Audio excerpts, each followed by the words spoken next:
Culture Samoro TVra shia fo sapet maji ama joji ma shia no watiro malido mi ene badonche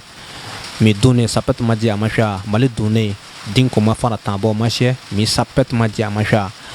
aiva ke mi ke ekeje ke dunwo o ke fana abemo blako sebe dumero o edumboje anne abanon tan bano bema ben duna ko sebe beme ble bana ko sebe trodon mu boye sika soke mina muna bono pa e basa e bonore sapeta to duna e singbe ya e na bakia e bemo ten duna goreyo duna ton jaje bla bla ne malido minu ene badonche e bemo ten ko sebe trodon mate ke mina barafaka dija fi dumioche to ko bon yo sheke manga so e basa inana atonyena me dia sa mona bono e konye bono ni bon se mu pa bon ya bon bia ma le to ta dina ta ke ni se fo pa ma adme na bon se le kwang adme ase ma se adon kwang ma se to kwang mun ai ke mun te to ri kwang so ta se nan kwang de ba bon ben to ri nu so to siri trawe ka daka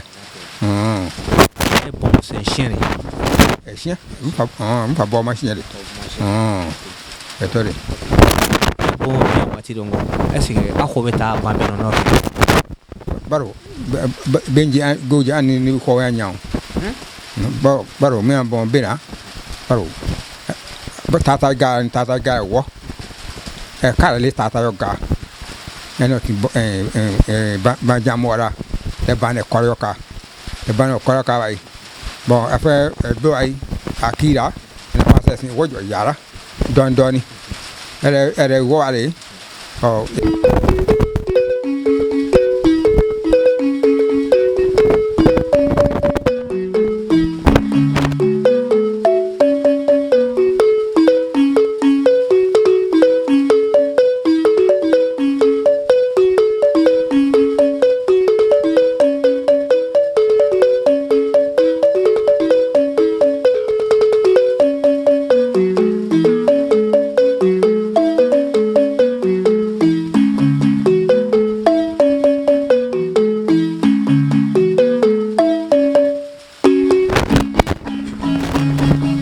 bame sig traure adinu baton to kan maramo ene ban am bame jono te fo nyambe bugo me to bambe no zini no sig eto ji mare to bambe no yen no nyakwan nyeli yen tono tu ena to me bon sin ni to fon do te be mate no ma eto nye bale won nyeli tera tono tu fentu me no fentu me fo bambe na won nye bo won nyele shigwe fo ko njata ye bo ko njata ye bo nyawa yegwa mo ye bo nyele yegwa fenyenu ne fenyenu fo bon nyele na ne fenyenu fo yele kwen nyele shawa so nu nyele shawa wonu wa ma nyele wonu nyele fenfi fo bon mangale na tura me fo na don mo ne nye patora eno afọ dondoni sumaya na mi mi na so wo pa yara bo te la shin sim me te la ja to ko to fa le mo ni ga fa le ma wo ni to tori ya fo mi na fo mo ne tiam sia te ta ori nu bame sig traure am bambe dongo ene mali wo blanca ne noke to ko eda ne mali donjo wo mi so no abene wo mare to ebone wo to so ma ni de mali donjo wo ri ni ene mi ne ko ai tongoro ngwa sanu ma wo sanu ma tongoro baro mi le ngo she ya ma de le ti ta won ta so tanzibe yara to ko we da mi le ji idini ya ma dun le won mo le kwa to wanda ndi manga bla min le won man dan fe roi dan fe roi ya raba ya bon ya 5 mois ni mais mi ko so ko bo chi ne bo ko ma no dum boy loka dum boy loka mi ma fo ron mi ne bo mi na da na kan sun ka mi bo ron mi bo mi na mi le lulu ni mi ake lulu mi bo ma girontani sha mi bo ma wa faso bu mi bo ma wa ta koro mi ne faso bu ne ja kapara kapara so ni mi na ten to wa de bi na ten si bon ba mi na si bon so tu sia si bon mi na so ya de ki foki so ya bon sa bia mi ba la na de na ni mu ja bon no de mi na ten te to ma se mo sa furu na se non ki ake ma ko du yo ba ka ma sin ye bo na sin na bo na bon ati bon ba bon du ro tunu tunu ni la ja so na se na ake nkanto ya kokore ma ba na ri baro go kuma ya ba nyana baro du shi ogjo ye na ye do ma ni won ele ja du shi ogjo ye do ma ni ese ago sa ro ke me wa shi ja no ba no kuma sa ni duna peu no sa tu ya ni duna ri mais kosa nu sa na mo ne no ya te ba me bon shi ye kwa mi po ni mo di dama ni te bon ba nya ba nu mi nu mu sumaya sa ko anya mo yi sa ga da di sa ko da di sa no ni ri kwa ni to e de me de ma mi nu ka ni an ye sa nu da ka ni ye sa nu no na ji ra tu yu ni ye mi sin de sana mi sin la ko en duna go fa asabete la ba so ni ka ko yo go ju ye fo an wo ta ni ya aju so na fu ta ron ye la ba na nye fam mi de ko yo ba fo ne le ko yo ba fo no so di ja ron ta o ku asabete no na zira ta ba te nya da bi ro ma ne ya ja to ron nkwan to ya de to ron na ye la ni mo so ba ka ba mu kon wa mi na sa wa la so ma me to ri ko zo no mi so yi ron te to ri bami siki Traoré na ke siki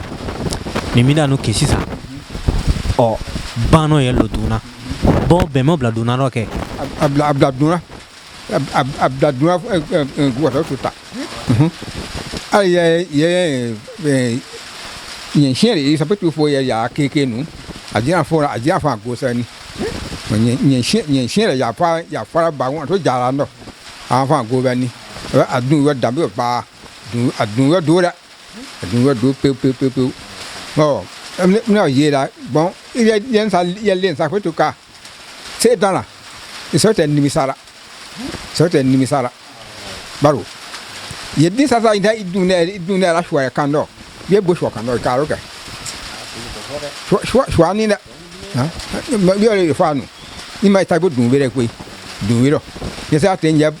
bonne ja fo ja sa ni dun ro sia ina ni dun ro sia me ke na bama na dun na jei a kwara nka to ri juya nyangu dun ro duma chef fa dinyan dune din tinta mo la ro sa so yi ale difu etifu lo ngale no aboke si won pe anto kesi won na bia anto kesi won na fa la to fu so yin fa nya kesi alo abofu nu afa nya kesi bawo bayolo singe bayolo ye baya joja kan baya ba duna bayolo bayo duya baya ne duna le kosa na suta so to fu nde bayo ga ya ni ye fe bona jo ni nu era shi o ye lo sese ya da da fo ro era tamaya kayo sese kayo sese akaya abo changu beronke eta nyakuru bera ale akai funezu no musa mse atin to sia me ana fo akomo ari afo amatu ke tora ya ya se bon ne ti nya ja ni anu nu mene ele what wa si suma oh ni saru tu ya sia oh ya fo ya chen ya fo chi ndo to le no du ni ba yo ba le lo ni ba yo ba na te ba yo jo ja ni dun na ani dun na ala bo ya changu no e shin ti mo ala ja mo ko don so se amala si ba ye ama si wa ye wa ta ni dun na to le ma ba ya ro ko sam na ba ya ro ke a ba yo ya so tu fo ye ba na te wo yo le ba ya ro ba wo yo le ba ya ro go pa aka go ra le ja shi ro sia ale pe ele ja shi ro sia agora kun a kun e so ta to te ma afo ajira mo jago ejira amazima ou bien azima me la kwan e ja hwe nto nu ya baro fala e se la kwan da ro ma ji e to am to da ni duna Siriki Traoré bambeun dikun achini sige kula dumiro to ko kira dumio dan fale kana joye hwero ke ne ya ja dan fale hwe so se ya so nyande so se ya so nyande se do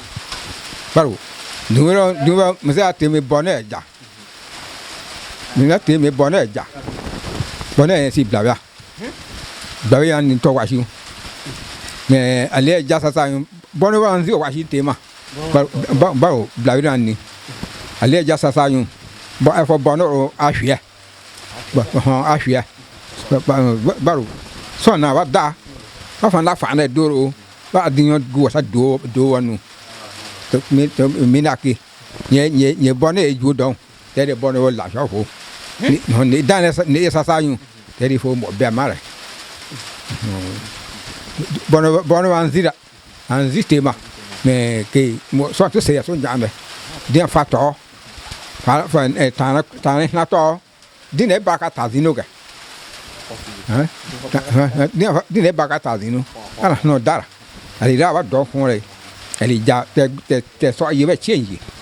ya wari boato ana fo jiro ga ai fo ji mene me ni gara e tum sara ga ni sai boni mi sai boni mi sai boni ma sai boni ga mi boy koi mi boy mi boy fo mi sai boni du mi pin du wa sia me pin du wa sia ha gonyo ai matara mi bodi dale min ne famu ya kwani te tole mi dune sapet maji amasha mali dune din ko ma fara tambo ma she mi ke muko muna bono ne siye bambe Siriki Traoré ana chomi ana janye to chwa Siriki Traoré sinkure na bakia ay wasa ebe mo tenya duna ko sebe duna tontore shine fene ba duna jarbe bla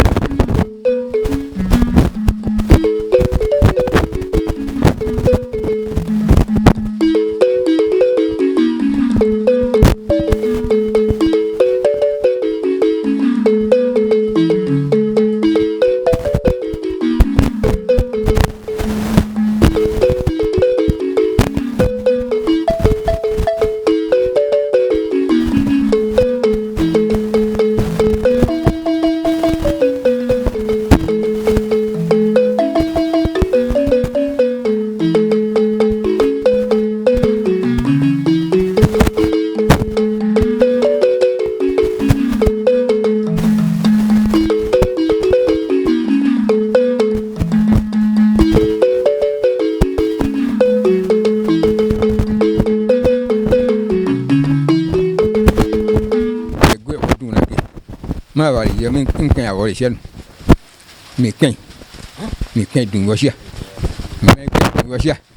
ne da se dana ni sei koi ni sei ya mi sei baro e sapetu ko ya dame ko sa ba ni bi asa yun isa adun go ma yaro asa bama ya bon be bama go more no for ya to ye ba ye kan ya ro ha esa ko ya ai go bo ya ba ata be wet wo li mo da to re mi no I long go with me. I went to send you a banner. Bon, Bino, I did it. Yawan on me. It is to damn it all. Not damn it. Ni Mquaya guard you in the Equina Tare. I say, you pay me, pay I do. We don't. Dimi, ye title, Baru, borrow, nearly Daneke. You told me title. Mato do Maya. Do my. Quan mi nimisa me taito mko ndi gale ya sabari ne ke dun wire no ma mara ma dun mo ba baro na fota jebia ya fana na fota ba ma bia fo din ya ate Siga Traoré ya jema iduna ke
voilà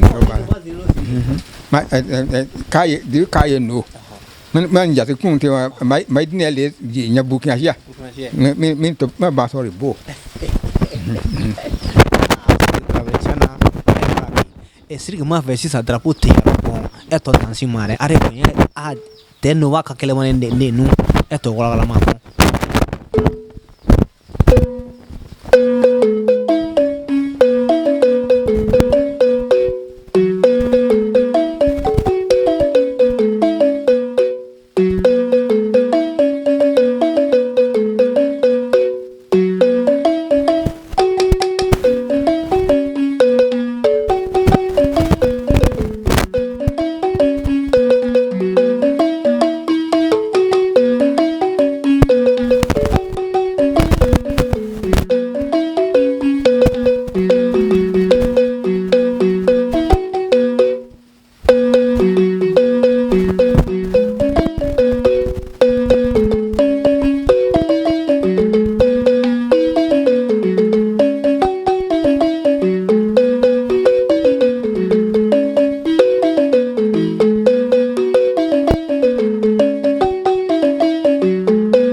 ko baro ale mi ale mo mo re won ala ko nyan ko ri adie ti ji go na do wono ha ana ni do woron be ngo e ko so tia na ele bo be na ga di ba pe akomo ne be akone mo ne be ga ajara angole lera na ma akomo ma be sha no amba ko ta fi tora to ta da sa ni ya mo akuno ni wongo oh ya mo so na kun ya wa na mo me nan ni na kun ne bon chia no bon chia pa do so te ni aso nya ko we ale awolo mi kira to ma kushe shai kan vai ango matano tin dune sapet ma diama ya dune sapet ma diama mali do me ne ba donche sapet ma diama va shia no wati on trawelo maro yele no ye yele na ti aso mi sha ni ye abdawima hoka do mene ma wa ye dune ye taito taito koi mato bane maya we dun bene ye mai ta an wo ma ngwendi gara mi to di ga dun nei ye mi pen ke bem so tu ma na ta min te ne to mun le ja sa he mi maya ba la femme tunu ma peu soit da edun le na mais mi pen ke mi patora mais une fois ni dun di me sa to yo je dun na je dun go mo ja sa din shi une fois ni sa to mais ne je sa ta to re ya c'est ta to re voilà mi ban so fo mi kira to ma kushe mun shwati dune sapet trawelo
culture samago TV na shia fo sapet ma diama telegbare tuwe dune chuwa malido dumbiro an singla muna nike mukumuna bono wo ba me se ke traure eda ke faita ma sha dane sha ya